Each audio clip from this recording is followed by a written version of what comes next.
Queremos dar la más cordial bienvenida a todos aquellos que van a estar participando de este culto, algunos en forma presencial. Estamos aquí en la Iglesia Jesús 100% Vida, en Buenos Aires, en Argentina, y también queremos dar la bienvenida a todos aquellos que lo van a hacer en forma de online, es decir, a través de los canales de YouTube o Facebook, es decir, las redes sociales de la iglesia. A todos, muy pero muy bienvenidos, rogando que este sea un tiempo especial donde la palabra de Dios pueda estar tocando nuestros corazones. Además de un día especial que vamos a estar participando y celebrando la cena del Señor. Por lo tanto, aquellos que están en su casa en esta hora, yo quiero animarles a que pongan allí una copita con jugo de uva o un poquito de vino, un pedacito de pan, y que se preparen para que cuando estemos participando de la cena juntos, en comunión, aunque a la distancia, pero en comunión espiritual, podamos estar celebrando juntos la muerte y resurrección de nuestro Señor Jesucristo. Pero antes de eso, yo quisiera compartir una palabra de parte de Dios e invitarlos a todos que abran sus Biblias en el libro de Primera de Tesalonicenses. Primera de Tesalonicenses, el capítulo 1. Primera Tesalonicenses, capítulo 1. Y quiero que presten mucha atención porque aquí vamos a encontrar una iglesia en cierto sentido modelo para nosotros en estos tiempos de dificultad, en estos tiempos de crisis. Primera Tesalonicenses capítulo 1. Voy a leerles estos versículos y presten mucha atención. Dice así: Pablo, Silvano y Timoteo, a la iglesia de los tesalonicenses que está en Dios el Padre y en el Señor Jesucristo, gracia y paz a ustedes. Siempre damos gracias a Dios por todos ustedes cuando los mencionamos en nuestras oraciones.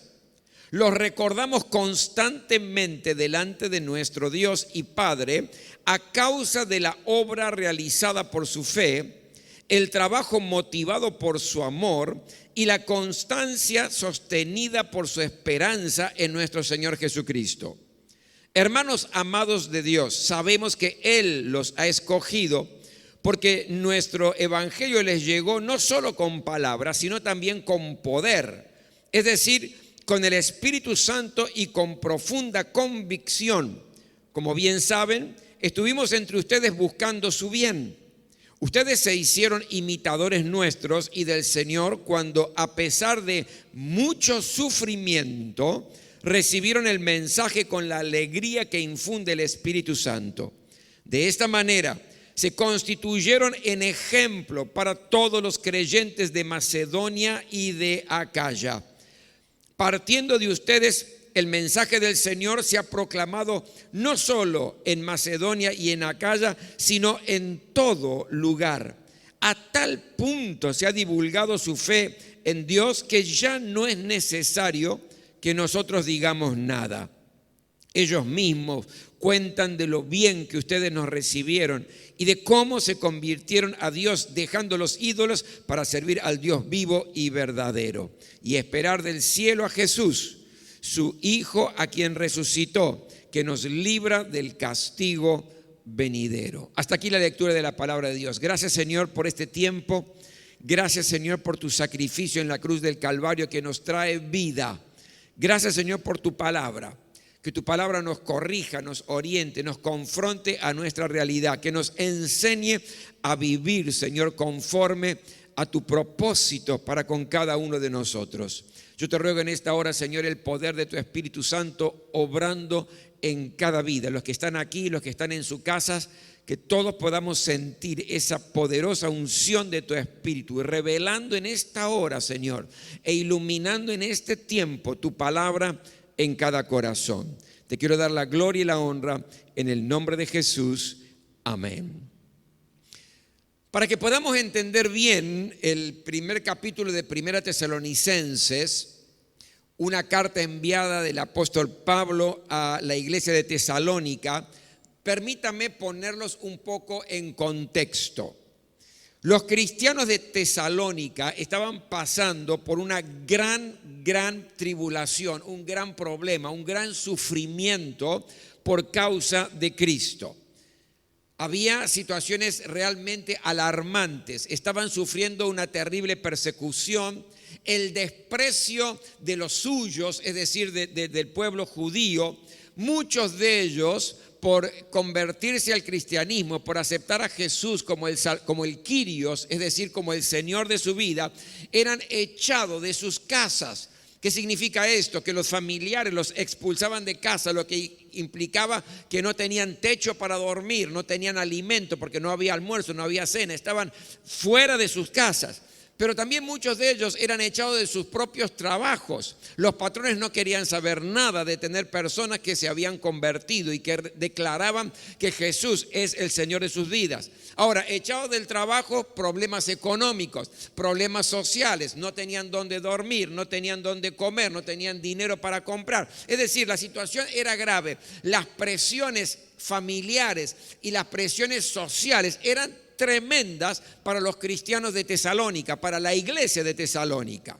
Por lo tanto, la iglesia estaba sufriendo horrores, una situación muy compleja y muy complicada.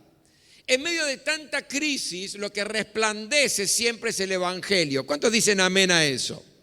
En medio de ese dolor, de ese sufrimiento, llega el evangelio de Jesucristo y transforma la vida, porque dice la palabra, aquí hemos leído, recibieron la palabra con mucho gozo, recibieron la palabra con alegría, a pesar del sufrimiento, a pesar de las tribulaciones. Pero no solamente con gozo, sino que la recibieron, dice, en el poder del Espíritu Santo. No solamente eran lindas palabras, sino que había manifestaciones del poder del Espíritu Santo en su vida. Lo primero que quiero decirte en esta hora, mi querido, es que el Evangelio de Jesucristo es poder de Dios. El Evangelio de Jesucristo no es simplemente palabras. No son buenos argumentos teológicos. El Evangelio de Jesucristo es manifestación del poder de Dios. ¿Para qué? Para salvar, para sanar, para liberar, para transformar cualquier situación compleja y complicada. El Evangelio realmente restaura, da victoria, permite que la vida sea una vida como más que vencedores. Ahora, cuando uno mira nuestra sociedad, vemos que estamos en medio de muchos conflictos y grandes desafíos. No estoy diciendo nada nuevo si le digo que nadamos en problemas económicos, políticos, familiares, espirituales, sociales, que son tan complejos y tan abrumadores que muchas veces no sabemos qué hacer. Vemos el rostro de las personas en la calle o los vecinos o mismos familiares y nos damos cuenta que están reflejando luchas, que están reflejando angustia. El rostro de la gente refleja sinsabores, como falta de esperanza. Y en realidad todos queremos un cambio, ¿verdad? Todos queremos un futuro cierto, un futuro concreto. Todos queremos un mundo mejor. Y la iglesia no está exenta de este problema. La iglesia es parte de esta realidad. Entonces nos preguntamos, ¿cómo podemos vivir nosotros como cristianos en medio de un contexto tan desalentador como el que estamos viviendo actualmente? Pero yo creo que la pregunta debería ser otra. No tanto cómo vivir en medio de todo esto, sino que la pregunta que tendríamos que hacernos es, ¿qué iglesia quiere Dios que seamos en medio de esta crisis, en medio de este desorden, en medio de esta desorientación? ¿Cómo debe ser la iglesia para enfrentar los desafíos que estamos enfrentando en el contexto que nos estamos moviendo? Por eso es que traigo el ejemplo de la iglesia de Tesalónica, porque esta iglesia de Tesalónica creo que es un gran ejemplo a seguir como iglesia en medio de la crisis, en medio de los problemas, en medio de la adversidad. ¿Cuál fue la actitud de los cristianos de Tesalónica a pesar de los problemas que ellos tenían. Y yo creo que fue una actitud digna de imitar, un ejemplo para nosotros, al punto tal que el apóstol Pablo en la carta describe lo que están haciendo y en medio de tanta situación compleja y tanto motivo adverso que estaban atravesando. No era una iglesia perfecta, porque la iglesia perfecta estará cuando Cristo Jesús venga y nos lleve. No era la iglesia perfecta. Tenían sus conflictos, tenían sus flaquezas, pero también tenían grandes virtudes y grandes cualidades dignas de imitar en estos tiempos por nosotros, por la iglesia, por los cristianos de este tiempo.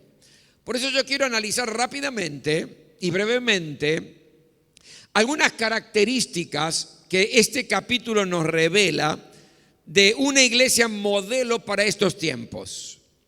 ¿Qué es lo que el apóstol Pablo empieza a describir? ¿Qué es lo que el apóstol Pablo dice y exalta como una cualidad de la iglesia en tiempos de crisis, en tiempos de desorden, en tiempos de grandes problemas? Lo primero que dice es: lo felicito, la verdad que me encanta al ver la obra que realizan por su fe.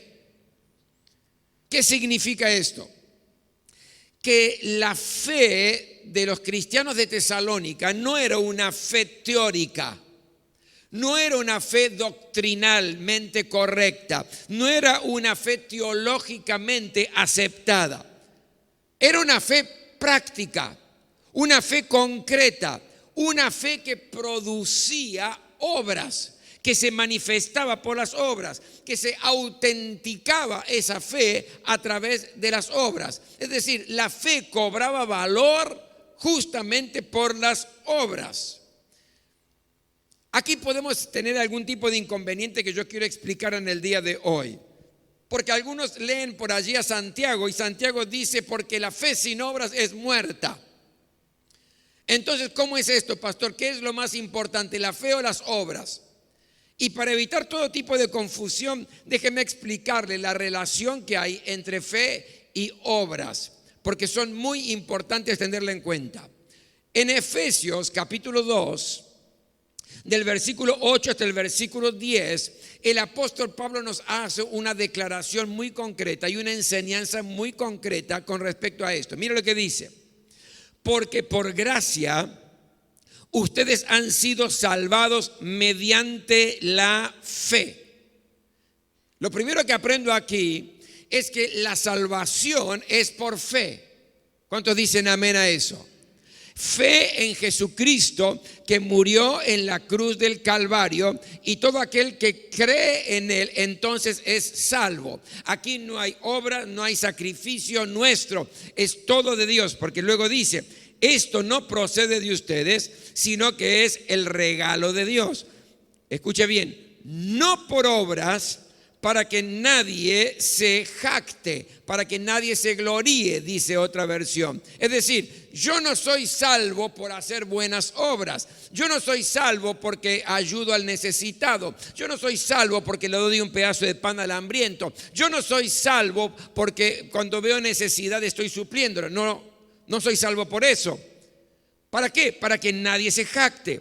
Porque somos hechura de Dios, y escuche ahora, creados en Cristo Jesús para buenas obras, las cuales Dios dispuso de antemano a fin de que las pongamos en práctica. ¿Qué está diciendo aquí? El apóstol Pablo está diciendo: miren, somos salvos por la fe. No le agregue nada más. Es fe en que Cristo murió en la cruz del Calvario y yo lo acepto como mi Salvador y mi Señor. Es fe. Pero esa fe que me hace salvo, porque dice: fuimos creados en Cristo Jesús a través de la fe. ¿Para qué? Para hacer buenas obras. ¿Cuántos me están entendiendo? Digan amén. Santiago va un paso más allá y lo explica de esta manera. Santiago capítulo 2, versículo 14 hasta el 18. Mira lo que dice: hermanos míos, ¿de qué le sirve a uno alegar que tiene fe si no tiene obras? ¿Acaso podrá salvarlo esa fe? Uy, aquí pareciera que entramos en la confusión. ¿Cómo está diciendo Santiago? ¿Cómo? ¿Acaso me podrá salvar la fe? Y sigue. Supongamos que un hermano o una hermana no tiene con qué vestirse y carece del alimento diario. Y uno de ustedes le dice que le vaya bien, abríguese y coma hasta saciarse, pero no le da lo necesario para el cuerpo. ¿De qué servirá eso? Así también la fe por sí sola, si no tiene obras, está muerta. Sin embargo, alguien dirá, tú tienes fe y yo tengo obras. Pues bien, muéstrame tu fe sin las obras y yo te mostraré la fe por mis obras. ¿Qué está diciendo Santiago aquí? ¿Se contradice con Pablo? No, va un paso más allá de Pablo. Pablo dice, el apóstol Pablo dice, para ser salvo yo tengo que tener fe, nada más, pero esa fe me va a llevar a hacer buenas obras. Y lo que dice Santiago es mucho más fuerte y mucho más profundo. Dice, si usted no tiene obras, buenas obras, entonces la fe que dice que tiene no sirve para nada. Si me entendió, diga amén. Lo que está diciendo Santiago es, hay una relación tan estrecha entre la fe y las obras. Con la fe soy salvo, pero si esa fe no produce obras, esa fe no sirve para nada. No es verdadera, no es genuina. Santiago está diciendo, yo puedo mostrarte mi fe a través de mis obras.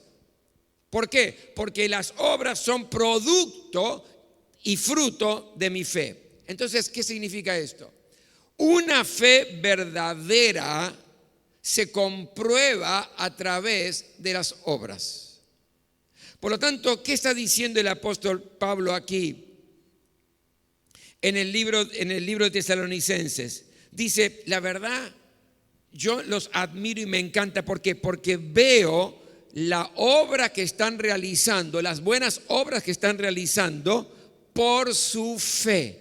Su fe no es simplemente teoría, su fe no es simplemente algo doctrinal, su fe es algo práctico porque lo están demostrando, validando a través de buenas obras. Lo segundo que dice aquí el apóstol Pablo con respecto a esta iglesia, que doy gracias a Dios por el trabajo que está motivado por el amor, el servicio a Dios que está motivado por el amor. Cuando servimos a Dios por amor, eso trae gozo, eso trae alegría. El servir a través de los dones que el Señor nos ha dado en la casa de Dios trae placer. ¿Por qué? Porque la motivación de ese servicio es el amor. Aquí la palabra trabajo, mi querido, tiene una implicancia muy interesante, porque implica algo placentero, algo estimulante. Servir a Dios es algo placentero, me causa placer, me estimula, me gusta, me da ganas de servir al Señor, pero a la vez implica un esfuerzo extenuante. Significa sacrificio. Me produce alegría, me produce placer servir a Dios a través de los dones que Dios me ha dado, pero también sacrificio para que el reino de Dios se extienda, para que la iglesia sea edificada a través de mis dones. Por lo tanto, Pablo está diciendo, me encanta porque el trabajo que ustedes hacen, lo hacen siempre motivados por el amor. El amor no es una palabra, el amor es darse, el amor es entregarse, el amor es sacrificarse por el otro. ¿Sabe? Todo trabajo en la obra de Dios y todo servicio en la obra de Dios que se hace por obligación o se hace por imposición y no se hace por amor, produce carga, produce estrés, produce desgano, produce fastidio. Ufa, tengo que hacer esto. Ufa, pero nadie lo hace y entonces lo tengo que hacer yo. Ufa. Ese servicio que no está motivado por el amor generalmente produce angustia en el corazón y eso desemboca en críticas. Porque cuando uno está estresado, está angustiado por algo que está haciendo que no tiene ganas de hacer, pero lo hace porque tiene que hacerlo, porque le han pedido que lo haga, empieza entonces allí una cantidad de críticas que van brotando y Satanás aprovecha y van brotando del interior. Una iglesia en tiempos de crisis como la de Tesalónica es una iglesia que sirve al Señor, pero su motivación es el amor a Dios y el amor a aquellos que le rodean. Lo tercero, Pablo dice, yo doy gracias a Dios por la constancia que ustedes tienen, sostenida por la esperanza. Tenían esperanza, ¿en qué? En las promesas de Dios. Tenían esperanza, mi querido, aunque soportaban la opresión de los romanos. Tenían esperanza porque los propios judíos los perseguían. Tenían esperanza aunque de la casa los echaban, del trabajo los echaban. Todo eso les traía grandes pruebas, grandes sufrimientos, pero sabían que tenían la victoria. Por eso esperaban con paciencia.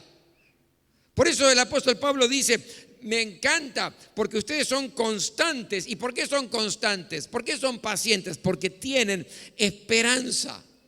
La esperanza no es un deseo. La esperanza es una convicción. ¿Cuántos dicen amén?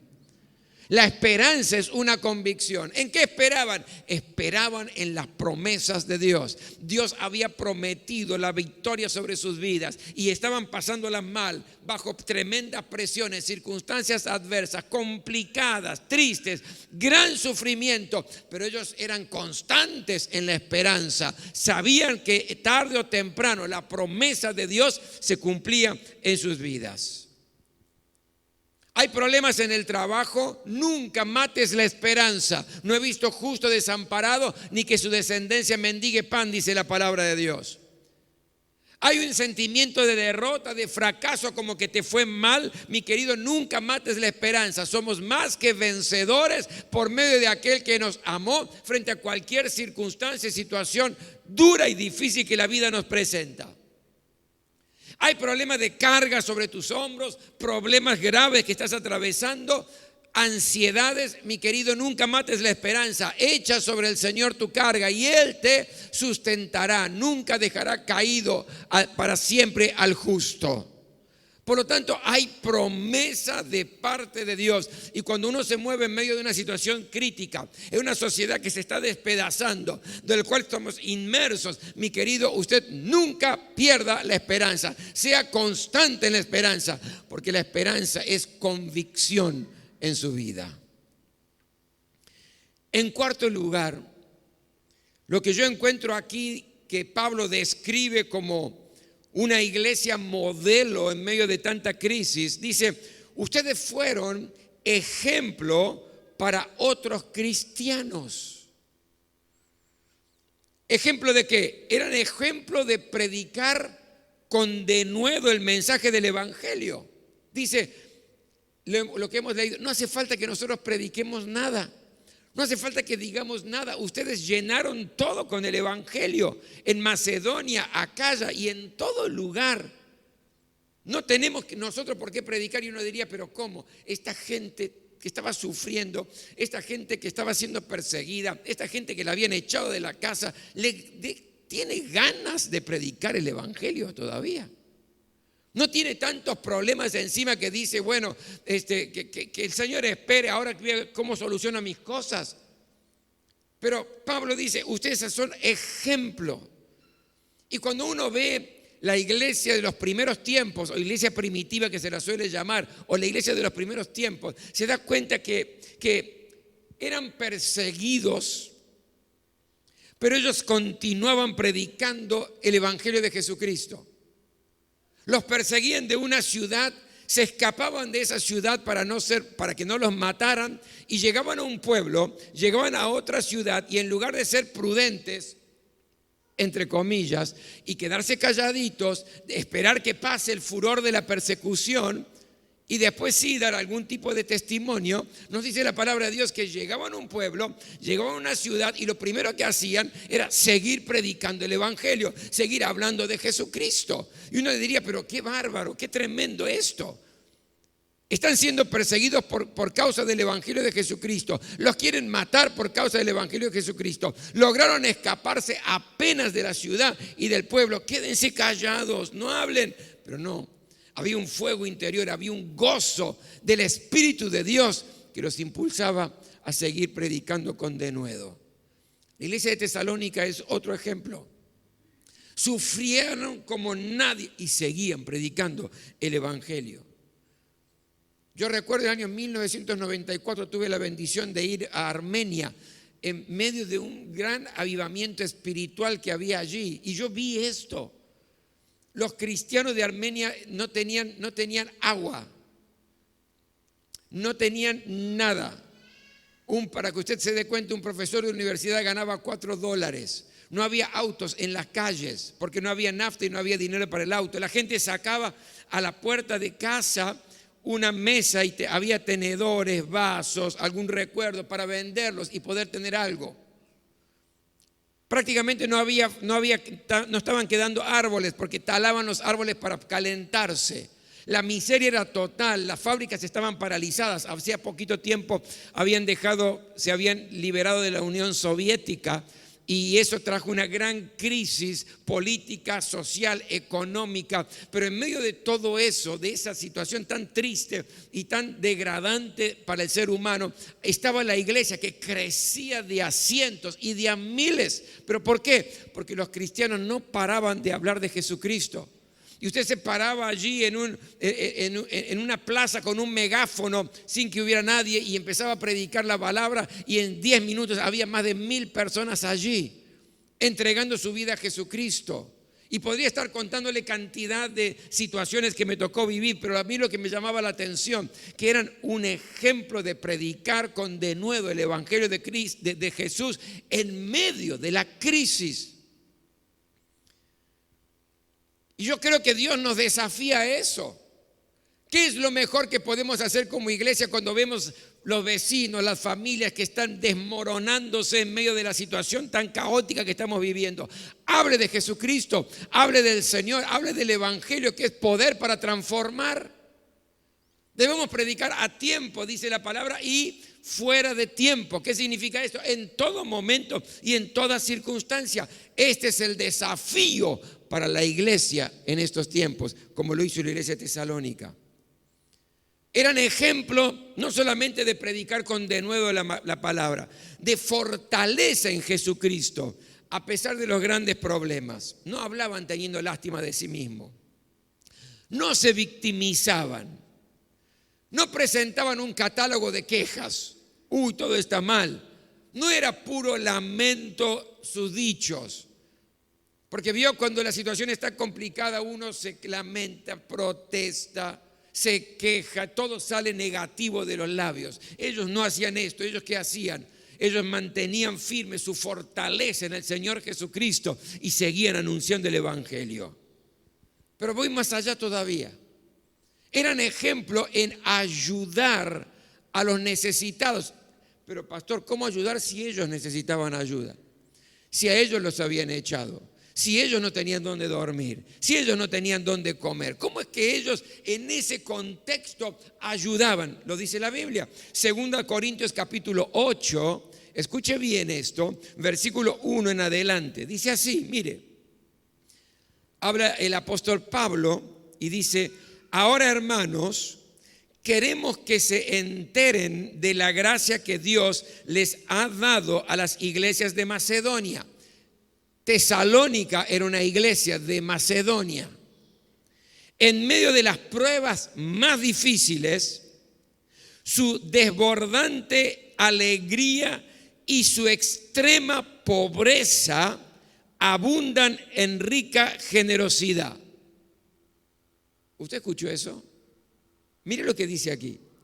En medio de pruebas muy difíciles, yo se las estuve contando, su desbordante alegría, uno dice, ¿cómo va a tener alegría era el gozo del Espíritu en sus vidas. Pero ¿cómo va a tener alegría si no tenés para comer, si te han echado de la casa, si te echaron del trabajo, si te están persiguiendo, te desprecian? Ellos tenían alegría, el gozo del Espíritu que vimos recién. Y su extrema pobreza, no dice su pobreza, dice su extrema pobreza. ¿Sabe qué es extrema pobreza? Pobreza es cuando usted mira el frasco de arroz y le queda un poquito así. Extrema pobreza es cuando usted tiene el frasco de arroz y rasca y encuentra 3, 4 pedacitos, granitos de arroz. Eso es extrema pobreza. Y sigue. Abundaron en rica generosidad, es decir, en medio de tanta dificultad, en medio de tanta pobreza, fueron ricos ¿en qué? En generosidad. Soy testigo, dice Pablo, de que dieron espontáneamente tanto como podían y aún más de lo que podían, rogándonos con insistencia que les concediéramos el privilegio de tomar parte en esta ayuda para los santos. Es decir, Pablo seguramente le decía, miren hermanos, gracias por la intención, pero ustedes necesitan más que los otros. Gracias porque son generosos y ricos en generosidad y quieren compartir no solamente lo que tienen, sino más de lo que pueden, pero les agradecemos. La intención es lo que vale. Pero dice la palabra, no paraban de insistir, de decirle, Pablo, esto queremos que lo lleves a los necesitados. Pero a ustedes les hace falta, pero esto queremos que lo lleven a los necesitados. No queremos que nos robes el privilegio de compartir con aquellos que están pasando por necesidad. Ese era un ejemplo. Eran ejemplos de los creyentes en el dar, a pesar de las tremendas dificultades que tenían, dar y compartir con los que estaban pasando necesidad. Y por último, hicieron la elección correcta, porque continuaron firmes y sirviendo al Señor en medio de todas las dificultades. Saben, podían haber abandonado el Evangelio, podían haber renunciado a su fe, podían haber buscado otras soluciones. Yo veo hoy lamentablemente cristianos que cuando no reciben lo que están pidiéndole a Dios, la respuesta de Dios es adversa a lo que están esperando o se está demorando, empiezan a consultar horóscopos, visitando brujos modernos para ver si encuentran algún tipo de salida, algún tipo de solución, buscando otras alternativas, otras soluciones a su problema y a la situación compleja que viven. Pero ellos se mantuvieron firmes en la fe. Y simplemente con una palabra de renuncia podían ser liberados de todo. Y cuando uno mira la historia de los primeros cristianos se da cuenta la verdadera esencia del compromiso y de la convicción espiritual. Había cristianos, mi querido, cuenta la historia. Flavio Josefo, el gran historiador de aquel tiempo, lo describe. Había historia donde ponían cristianos en cisternas y ellos tenían que estar parados y el agua hasta aquí. Y pasaban horas y a veces días sin comer, sin beber, parados en el agua hasta que no podían resistir más y se hundían y se ahogaban. ¿Y cómo podían salir? Simplemente renunciando a Jesucristo, diciendo que Jesús no es el Kyrios, sino que el César es el Señor de sus vidas. Si ellos decían esas palabras y renunciaban a Jesucristo como el Salvador y el Señor de sus vidas, eran liberados de la muerte. Pero ¿sabe lo que pasaba? Uno a uno en esas cisternas se iban hundiendo, iban muriendo. ¿Por qué? Porque preferían ser fieles al Señor. Otros eran lanzados en los circos romanos, donde lanzaban leones y que los despedazaban. ¿Cómo se podían salvar de esto? Simplemente renunciando a Jesucristo como el Kyrios, como el Señor de sus vidas. Eran liberados de la muerte. Pero los cristianos aquí sabían en quién habían creído. Hicieron una elección correcta y seguían fieles a pesar de que podían perder la vida. mi querido, que los problemas en esta vida, que los sufrimientos, que las situaciones difíciles que te toca vivir, no te alejen del Señor. Nunca vuelvas atrás, porque dice la palabra que nosotros no somos de los que retroceden, no somos de los que vuelven para atrás. Y en estos tiempos de crisis como vivió la iglesia de Tesalónica y nosotros vivimos hoy, ¿qué está esperando el Señor de la iglesia? Y cuando hablo de iglesia no hablo de la institución, hablo de tu vida y hablo de mi vida. ¿Qué es lo que el Señor está esperando en estos tiempos de tanta hostilidad y de tantos problemas?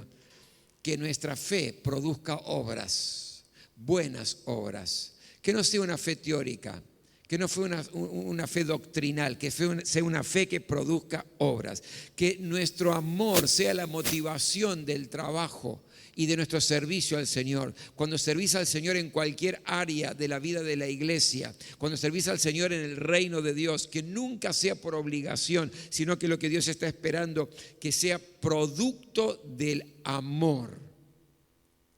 Que la motivación para servir siempre sea el amor. ¿Qué más está esperando el Señor?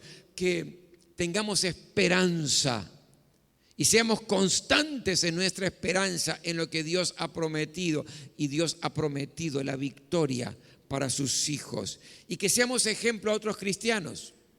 Que seamos ejemplos realmente. Ejemplos de proclamar el evangelio, ejemplos de ayudar a la gente que está necesitada, ejemplos de mantenernos firmes en nuestras convicciones. Que seamos ejemplos. Y recuerde, nunca abandone al Señor a pesar de los problemas que pueda estar atravesando. Entonces, vamos a ser cristianos y una iglesia que marque la diferencia y que pueda enfrentar estas situaciones sociales críticas, influenciando y bendiciendo nuestro entorno. Vamos a ponernos todos de pie en esta hora.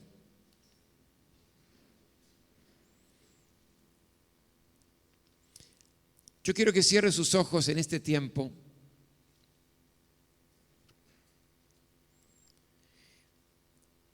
y que aquello que fue sembrado en su corazón pueda traer fruto, pueda germinar y traer fruto en su vida. Porque todos estamos involucrados cuando hablamos de iglesia. La iglesia somos nosotros. Y hay desafíos concretos en este tiempo, en medio de esta sociedad que nos rodea. Los mismos desafíos que atravesaba la iglesia de Tesalónica. Pero esta iglesia salió victoriosa, salió adelante, al punto que llegó a ser admiración del apóstol Pablo. Y qué lindo que podamos ser y encarnar la iglesia que Dios quiere que seamos para estos tiempos. Una iglesia que no se contenta simplemente con fe, sino es fe para hacer buenas obras. Una iglesia, mi querido, que cuando sirve al Señor lo hace por amor. No hay obligación, porque cuando hay obligación hay imposición, recuerde, hay fastidio, hay crítica, pero servir es por amor. Nunca dejemos de creer en las promesas de Dios. Seamos constantes en la esperanza. Esperamos en ti, Señor. Y queremos ser ejemplos, no del mundo, eso es fácil, ejemplos de otros cristianos, dignos de imitar, en nuestro denuedo de hablar de Jesucristo a tiempo y fuera de tiempo. En no hacer de nuestro vocabulario un catálogo de quejas por la situación, sino fortalecernos en el Señor. Ejemplos en ayudar, aunque no la estamos pasando bien, como le pasaba a la iglesia, y sabiendo que hicimos la elección correcta, que nunca, jamás volvemos para atrás. Cierre sus ojos y tenga este momento para orar y decirle: Señor, yo te pido en esta hora que tu Espíritu Santo ilumine mi vida, en qué cosas tengo que enderezar, qué cosas tengo que hacer, cuáles son las que tengo que considerar de la palabra que he recibido en el día de hoy. Porque estoy dispuesto, Señor, a no dejar que esta semilla sembrada en el corazón pase y se olvide, sino que produzca fruto. Aleluya. Señor, sentado en tu trono, estás mirando la iglesia, tu iglesia, comprada con la sangre preciosa de Jesucristo. Y somos parte de tu iglesia.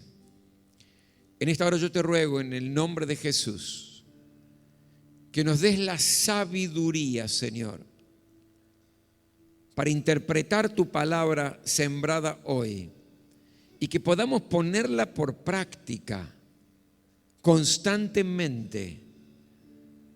En el nombre de Jesús, utilizanos poderosamente, Señor, para transformar nuestro entorno, para ser ejemplos de nuestro contexto, para mostrar, Señor, las virtudes del reino en medio de un mundo que se está desplomando y se está desmoronando.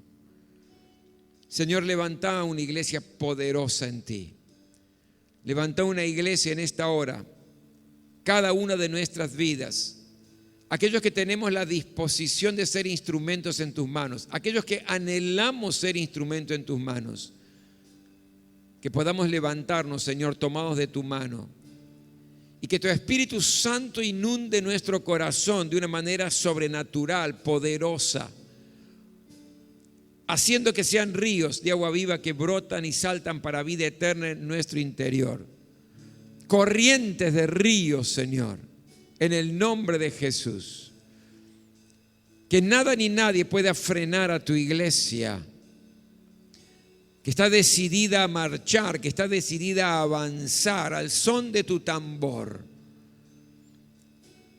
Lo anhelamos, Señor, lo deseamos, Señor. En el nombre de Jesús te pedimos, Señor, esto en esta hora. Bendito seas.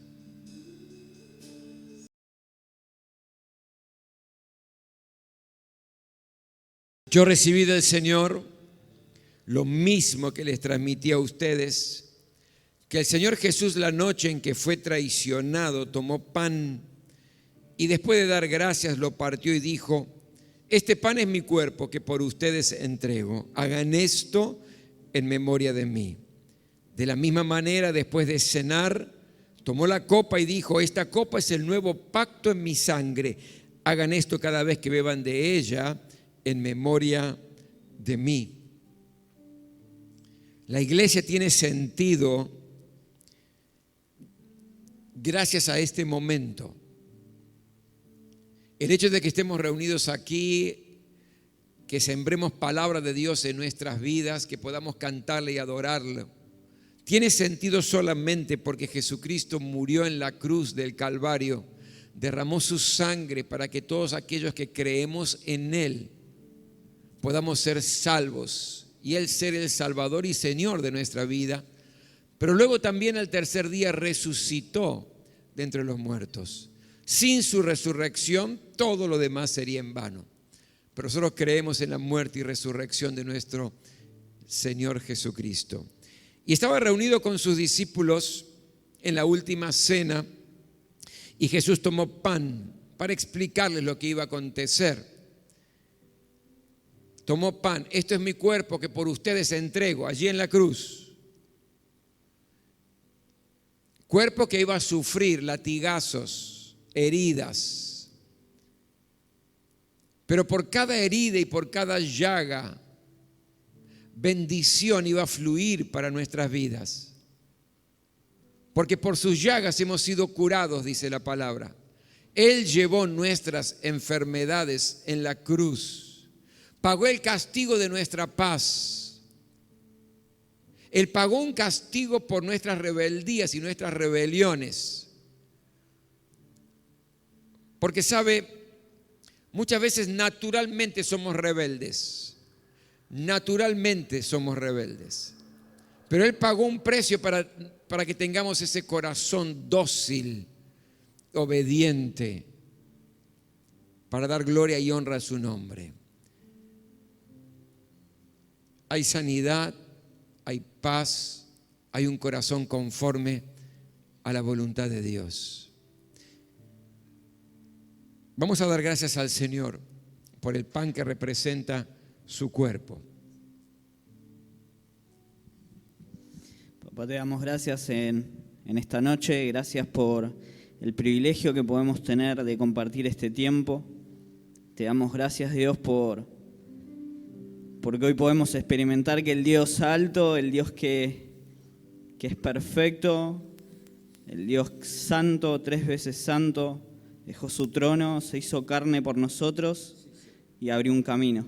Aleluya. Camino que trajo libertad, camino que nosotros no podíamos abrir y hoy estamos agradecidos, podemos experimentar paz, podemos experimentar reconciliación con vos. Amén. Te pido en el nombre de Jesús que hoy traigas paz a nuestros corazones, que hoy traigas libertad, Señor, a nuestras vidas, que hoy traigas restauración, sanidad, aleluya, y transformación. Te doy gracias en el nombre poderoso de Jesús. Amén. Amén. Amén. La noche que fue traicionado, Jesús tomó pan, dio gracias. Esto es mi cuerpo que por ustedes entrego. Cuando usted participe del pan, declare el poder vigente de la cruz, de sanidad, de paz sobre su vida. Participamos.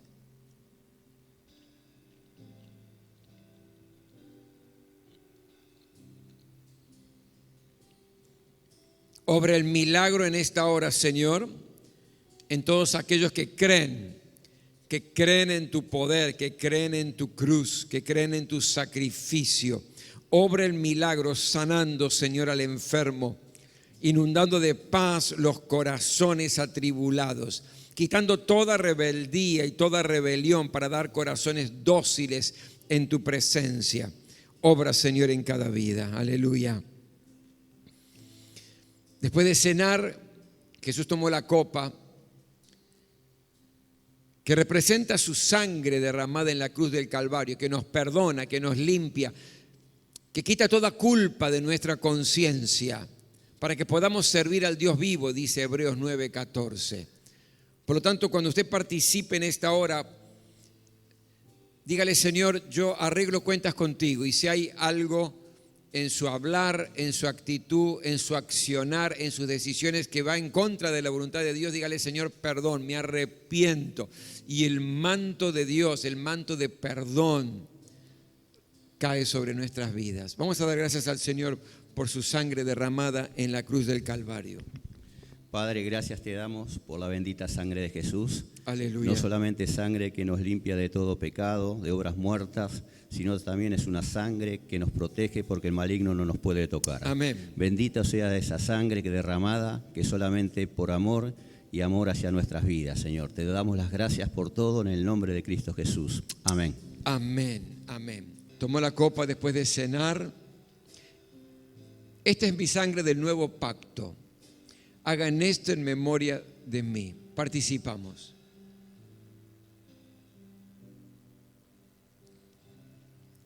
Gracias, Señor, por tu sangre derramada en la cruz. Gracias porque sin merecer nada nos diste absolutamente todo. Gracias, Señor, por el perdón de nuestros pecados para que podamos vivir una vida libre, una vida limpia. Gracias, Señor. A ti te damos la gloria, honra y honor.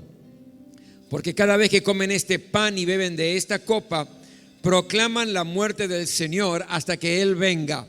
Jesús murió en la cruz del Calvario, pero la tumba no pudo retenerlo. Al tercer día resucitó de entre los muertos y luego ascendió a los cielos y hoy está sentado a la diestra del Padre, abogando por nosotros, dice la palabra, esperando la orden de Dios para venir y buscar a su iglesia y presentársela a sí mismo sin mancha y sin arruga. Aleluya. Cristo viene pronto. ¿Cuántos dicen amén a eso?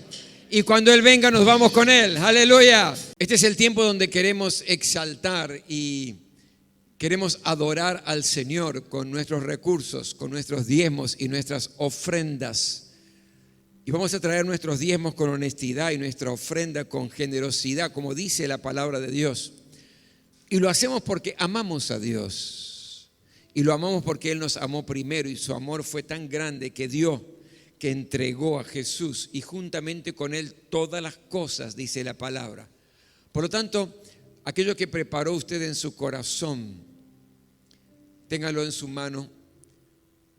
Vamos a estar en esta hora y voy a estar orando y clamando a Dios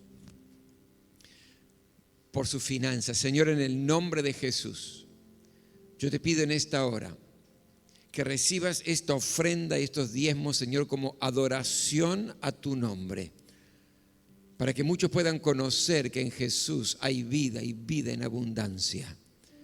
Gracias, Señor, porque tú eres el que abre puertas laborales, el que nos da creatividad, el que nos da impulso y osadía para encarar cosas nuevas y ganar el sustento dignamente. Gracias, Señor, gracias, porque depender de ti es lo más importante que nos puede pasar en esta vida. Y gracias porque tú prometes, Señor, que por nuestra honestidad en nuestros diezmos y generosidad en ofrenda vas a abrir las compuertas de los cielos y derramar bendición en nuestras finanzas hasta que sobre y abunde. A ti, Señor, te exaltamos y te damos gloria y te creemos. En el nombre de Jesús, amén. Amén. Traiga su ofrenda con alegría, mientras permítame compartirle rápidamente un par de anuncios. El primero de ellos, cada miércoles a las 20 horas, recuerde, tenemos nuestro culto de milagros online por Zoom en vivo. Y qué lindo es que usted pueda sumarse para tener ese tiempo de orar, recibir una palabra devocional breve, concreta, que aumente nuestra fe y luego tener el tiempo de oración, de clamor al Señor, sabiendo que Dios es un Dios que responde nuestras oraciones de una manera maravillosa. Hay tiempo también a testimonios. Cuando vemos la mano de Dios obrando en ese culto, compartimos testimonios del poder de Dios y del amor de Dios para con aquellos que estamos clamando al Señor. Lo segundo es que el próximo domingo este culto presencial será por la mañana, será a las 10 de la mañana. Recuerde que estamos alternando y hacemos un culto a la noche, uno a la mañana, uno a la noche a la mañana. Bueno, el próximo domingo el culto presencial será a las 10 de la mañana. Y aquellos que no puedan participar lo van a estar recibiendo 19 horas a través de las redes sociales como estamos haciendo habitualmente. Y estamos orando porque queremos ver la guía del Señor para ya recuperar prácticamente todos nuestros cultos a nivel presencial, pero queremos hacerlo con la prudencia necesaria y de la mejor manera posible. Usted sabe bien que vio a Amaga subir los casos, luego baja un poco y luego Amaga de nuevo. Me preguntaban allí en Brasil con relación a ese tema. Yo le digo, igual que acá, porque allá pasa lo mismo. Van subiendo los casos de COVID, después descienden, vuelven a subir. Bueno, lo mismo que está pasando aquí. Por lo tanto, estemos en oración. Gracias a Dios. También yo lo que noto y agradezco mucho la prudencia de hermanos que cuando tienen algún tipo de síntoma no vienen, deciden no venir para evitar algún tipo de contagio y demás. Y eso es prudencia. Y yo doy gracias al Señor por la prudencia de hermanos que están haciendo esto y que por supuesto es de bendición para la iglesia. Pero ya les voy a ir informando cómo vamos a ir recuperando poco a poco y gradualmente no solamente los cultos presenciales, sino las actividades. Ya me dijeron, los hombres querían rápido otra choripaneada, las mujeres me dijeron, pastor, tiene que ser todos los meses, los matrimonios me dijeron cada 2 meses. Bueno, calma. Vamos a ir recuperando todas las cosas, pero lo vamos a hacer de la mejor manera que llegue a ser de bendición para todos. Amén. Nos ponemos todos de pie. Permítame orar y bendecir su semana, que sea una semana gloriosa. Gracias, Señor, por este tiempo. Gracias por el desafío de tu palabra. Gracias, Señor, porque podemos celebrar tu muerte y tu resurrección de entre los muertos, porque eres un Dios que está vivo y vivirá para siempre. Y ahora que la gracia del Señor Jesucristo, el amor de Dios y la comunión del Espíritu Santo esté con este precioso pueblo, Señor. Amén, amén, aleluya.